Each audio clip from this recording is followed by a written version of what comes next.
Joy கிச்சனில் நான் இன்றைக்கி வந்து சோயா 65 செஞ்சுருக்கிறேன். இந்த சோயா 65 வந்து நம்ம இந்த கறி மட்டன் சிக்கன்லாம் சாப்பிடாதவங்க, நான்வெஜ் சாப்பிடாதவங்களுக்கு இது நான்வெஜ் சாப்பிட்ட டேஸ்ட்டே கிடைக்கும். இது வந்து தயிர் சாதம், லெமன் சாதம், வெறும் ரசம் வச்சு இதுக்கு தொட்டுக்கிட்டாலும் கூட நல்லாயிருக்கும். எல்லா குழம்புக்குமே இது சைடிஷாக பொருந்தும். சும்மா வெறுமனம் கூட நம்ம சாப்பிட்டுக்கலாம். சாயங்கால நேரம் இந்த மாதிரி பொரித்து நம்ம சாப்பிட்டுக்கலாம். குழந்தைங்களுக்கும் இதை கொடுக்கலாம். குழந்தைங்க நல்லா இந்த மாதிரி பொரித்து வெறுமனமே கொடுத்திங்கன்னா அவங்க நல்லா விரும்பி சாப்பிடுவாங்க. இது ஒரு நாளைக்கு ஈவினிங் ஸ்நாக்ஸாக மாதிரி கூட நம்ம செஞ்சு கொடுத்துக்கலாம். இது எப்படி இருக்குன்னு சாப்பிட்டு பார்க்கலாம். இந்த கருகாப்பிலையோடு அப்படி வச்சு சாப்பிடுங்க. இந்த கருகாப்பிலையே நல்லா மொறு மொறுன்னு இருக்கும். இந்த சில்லியே நல்லா மொறு மொறுன்னு இருக்குது. இந்த கருகாப்பிலையோடு சாப்பிடும்போது நல்லா டேஸ்ட்டாக இருக்குது. இந்த 65யோட இந்த பச்சை மிளகாய் சேர்த்து கொஞ்சம் கடித்து சாப்பிட்டிங்கன்னா அவ்வளோ டேஸ்ட்டாக இருக்கும். காரமே இருக்காது. வாங்க இந்த சோயா 65 எப்படி செய்யலான்னு பார்க்கலாம். இந்த சோயா சில்லிக்கு வந்து நான் வந்து சோயா வந்து சுடு தண்ணியில் கொஞ்சம் உப்பு போட்டு கொதிக்கிற தண்ணியில் போட்டு ஒரு 5 நிமிஷம் அப்படியே விட்டுட்டேன். ஆஃப் பண்ணிடணும். கொதித்த உடனே அந்த சோயா போட்டு அடுப்பு ஆஃப் பண்ணிவிட்டு நல்லா ஒரு 5 நிமிஷம் விட்டோம்னா நல்லா ஊறிடும். இந்த மாதிரி சின்ன சின்னதாக கட் பண்ணி வச்சுருக்கேன். நல்லா தண்ணி புழிஞ்சிட்டு இந்த மாதிரி கட் பண்ணி வச்சுருக்கேன். நீங்கள் முழுசாக போட்டோம்னா கூட போட்டுக்கலாம். நான் இன்றைக்கி கொஞ்சம் கட் பண்ணி வச்சுருந்தா கொஞ்சம் மசாலா நல்லா பிடிக்கும். அதுக்காக இப்போ இதுக்கு மசாலா ரெடி பண்ணிக்கலாம்.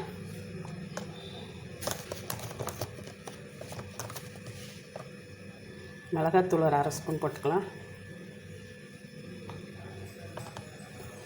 கரம் மசாலா ஒரு 1/4 ஸ்பூன். கொஞ்சமாக ஜீரகப்பொடி போட்டுக்கலாம். 1/4 ஸ்பூன் ஜீரகப்பொடி. நான் இது வந்து காஷ்மீரி மிளகாத்தூள் போட்டிருக்கிறேன். காஷ்மீரி மிளகாத்தூள் கலருக்காக. ஒரு 1/2 ஸ்பூன் குழம்புத்தூள். அரிசி மாவு ஒரு 1/2 ஸ்பூன்.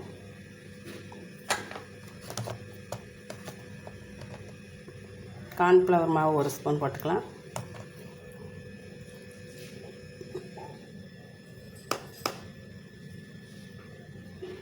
இஞ்சி பூண்டு பேஸ்ட் ஒரு 1/2 ஸ்பூன். உப்பு தேவையான அளவு போட்டுக்கலாம். இஞ்சி பூண்டு பேஸ்ட் ஒரு 1/4 ஸ்பூன் தான் போட்டிருப்பேன். ஏன்னா கொஞ்சம் தான் நம்ம சோயா எடுத்துருக்குறோம்.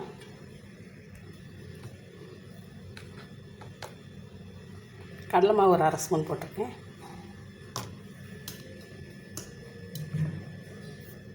தயிர் 1 ஸ்பூன் ஊற்றிக்கலாம். கொஞ்சமாக லெமன் ஒரு 1/4 பழம் புழிஞ்சு வச்சுருக்கேன். பெருசாக இருந்தால், சின்ன பழமாக இருந்தால் ஒரு 1/2 பழம் ஊற்றுங்க. நல்லா கலந்து விட்டுக்கலாம். நல்லா கையிலே கலந்து விட்டுட்டு பார்க்கலாம். உங்களுக்கு காரம் பத்தலைன்னா கொஞ்சம் மிளகாத்தூள் போட்டுக்கோங்க. இதில் மைதா மாவு ஒரு 1/2 ஸ்பூன் போட்டுக்கலாம். அது முதல்லே போட்டிருக்கோம், நான் மறந்துட்டேன். இப்போ இதையும் போட்டு நல்லா கலந்துக்கலாம். கையிலே மிக்ஸ் பண்ணிவிட்டு பார்க்கலாம். இப்போ நல்லா கலந்து வச்சாச்சு. எனக்கு தண்ணியே தேவைப்படலை. அதில் உள்ள தயிர் ஊற்றிருக்கோம், லெமன் ஊற்றிருக்கிறோம். அப்போ அந்த ஈரப்பதமே சரியாக இருந்துச்சு. நல்லா புழிஞ்சிக்கங்க. தண்ணி அதிகமாகிடாமல் இந்த மாதிரி நல்லா ஒவ்வொன்றிலையும் மசாலா ஒட்டுற மாதிரி பார்த்துக்கோங்க. காஷ்மீரி மிளகாத்தூள் குழம்புத்தூள் போட்டிருக்கிறதுனால அதிலே காரம் இருக்கும். காஷ்மீரி மிளகாத்தூள் கலருக்காக தான், காரம் இருக்காது. காரமெல்லாம் பார்த்து போட்டுடுங்க. இப்போ இது வந்து ஒரு பாக்ஸில் போட்டு ஒரு 1/2 மணி நேரம் ஃப்ரிட்ஜுக்குள்ளே வச்சுக்கலாம்.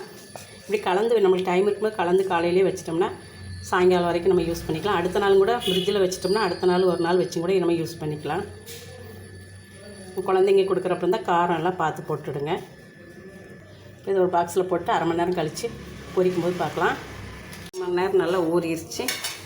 இப்போ எண்ணெயில் பொரிச்சு எடுத்துடலாம். எண்ணெயும் காஞ்சிட்ருக்குது. ஒன்று போட்டு பார்க்கலாம். ஒத்தையாக எடுத்து போடுங்க.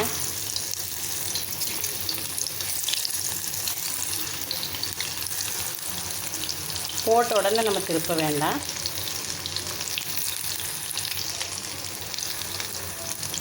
கொஞ்சம் நேரம் அப்படியே வேக விடலாம். இல்லைன்னா மசாலா எல்லாம் அப்படியே ஒட்டிக்கிட்டு வந்துடும். திருப்பி விட்டுக்கலாம். பாருங்கள், நல்லா மசாலா எல்லாம் நல்லா அப்படியே அதில் பிடிச்சி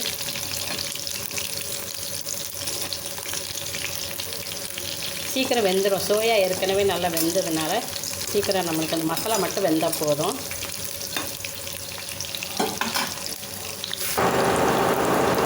நல்லா இப்படி கலந்து விட்டுக்கங்க. ரெடி ஆயிடுச்சு. அது பாருங்கள் நல்லா அந்த மசாலா எல்லாம் அந்த சோயாவில் நல்லா கோட்டிங் ஆகிருக்குது. இதையெல்லாம் எடுத்துடலாம். மேலே வேலை செய்கிறதுனால, ஹவுஸ் ஓனர் வீட்டில் மேலே வேலை செய்கிறதுனால ஒரே சவுண்டு. இப்போ இந்த மாதிரி எல்லாத்தையும் பொரித்து எடுத்துடலாம்.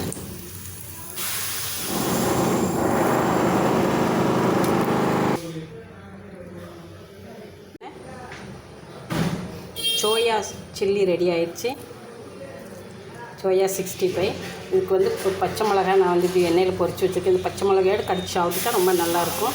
ஆனால் நடுவில் இப்படி கீத்து போட்டுருங்க, இல்லைன்னா அது தெரிக்கும். கொஞ்சமாக கருவேப்பிலையும் இப்படி வறுத்து போட்டுக்கலாம். இந்த கருவேப்பிலை வெங்காயத்தோடு சேர்த்து சாப்பிடும்போது ரொம்ப நல்லாயிருக்கும்.